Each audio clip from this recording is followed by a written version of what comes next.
So moving ahead in the searching and sorting section, we have our next problem, collecting numbers.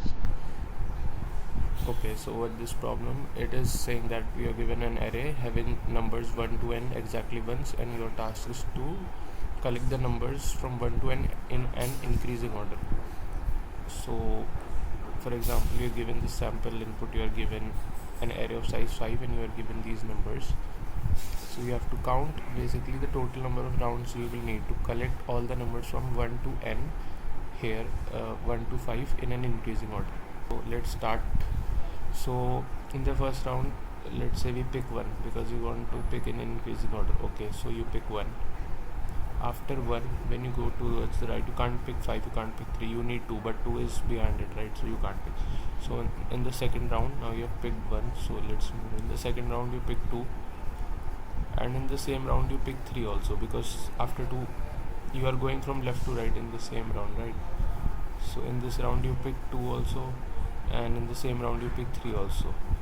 So till now the total number of rounds is 2, right? In round we pick these 2, in the first round we pick 1, in the last round we pick 4 and we pick 5. So we pick 4 and we pick 5. So we picked all the numbers from 1 to n in an increasing order, and the total number of rounds required for that were 3. So the output is 3. Okay, so how you can approach this problem?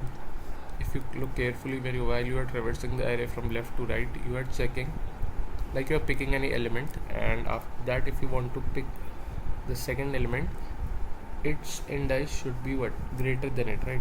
So if you pick 1, so you after that when you are going towards the right, you can't pick 2 because it's not occurring here, right? And in the second round when you pick 2, you could pick 2, then you could pick 3. Why? Because 3 was coming after 2, right? So if you try to do it in a brute force way, like if there is a case where the numbers are in a reverse order, like 5, 4, 3, 2, 1.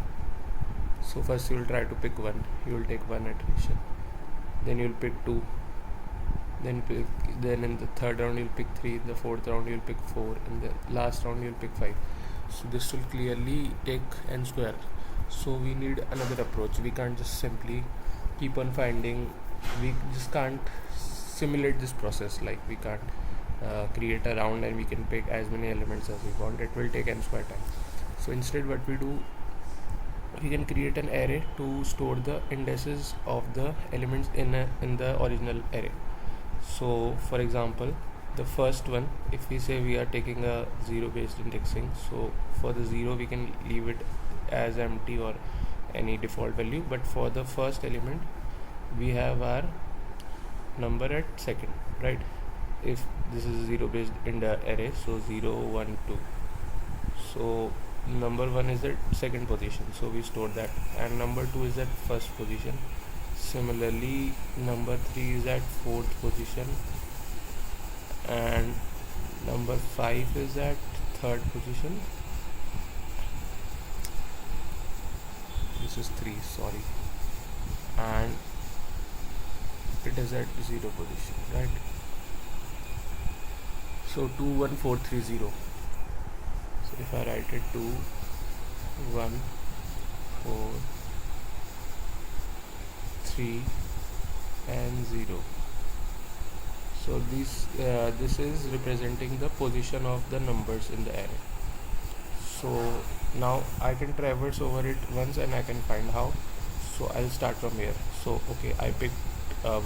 So this is number 1, this is 2, this is 3, this is 4, and this is 5. But these are the indices, they are representing the position of these numbers in the original array.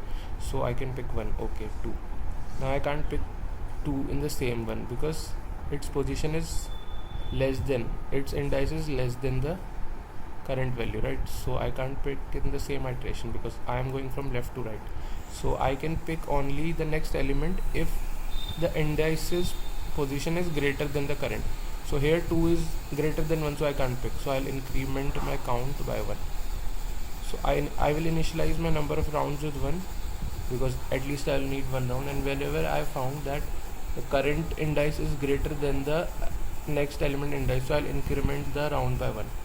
So okay, I can pick, now I can pick a 1, and in the second iteration I'll pick 2.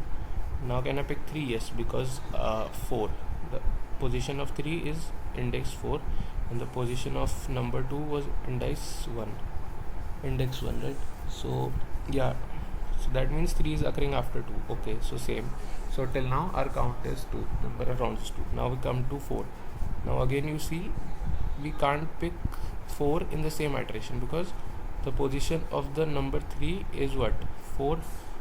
Here also you can see in the array it is 4, but the position of number 4 is wrong. It will be basically 0 and it will be 1. Yeah, so it's a little correction. Okay, so this is 0, but still yeah, it is less than 4 is greater than 0 because 4 is occurring behind the 3, right? 4 is occurring behind 3, 4 is occurring behind 3. So again we will do a plus 1 here, right? So now our count became, number of round became 3. Now 0 and 3, so yeah, we can pick it in the same iteration. 3, 5 is occurring after 4. This is quite confusing. These are the indices. 5 is occurring after 4 also. You can see here, first 4 is occurring, then 5 is occurring. So we have stored the index of both of them here and we are comparing it. Okay, so I hope it is clear. You have to just store the indices of the elements in an array and then you traverse over that array where you have stored the index of each element and you compare that the current element index and the next element index. So if the next element index is greater than the current element index, that means the next element, which is the greater element, will occur in the right of the current element, right? So we can pick it in the same iteration, so we will do nothing. But if the current index is greater than the next element index, that means the next element is occurring behind the current element, so we need next iteration, we need one more iteration. Okay, so here's the code for that. If you see, I've taken the input array, then I'm creating a array to store the indices, and I have taken the size n plus 1 because I'm doing 1 based indexing. So I start from 0 to n and I just store the index element in the array, so in the array, and then I just initialize the answer with 1, the number of rounds is 1, and then I am checking if the current element index is greater than the next element index. So that means I can't get that element in the same iteration, right? Because it will be in the left. So this is current and this is the next element in the sorted order, in the increasing order. That's why, because we need to pick in the increasing order, right? So in the loop also I'm traversing from 1 to n, right? So if next is behind current, so I can't pick it in the same iteration because I'm going towards the right. So I'll increase the number of rounds by 1, and at the end I just print the number of rounds. So yeah, that was about it.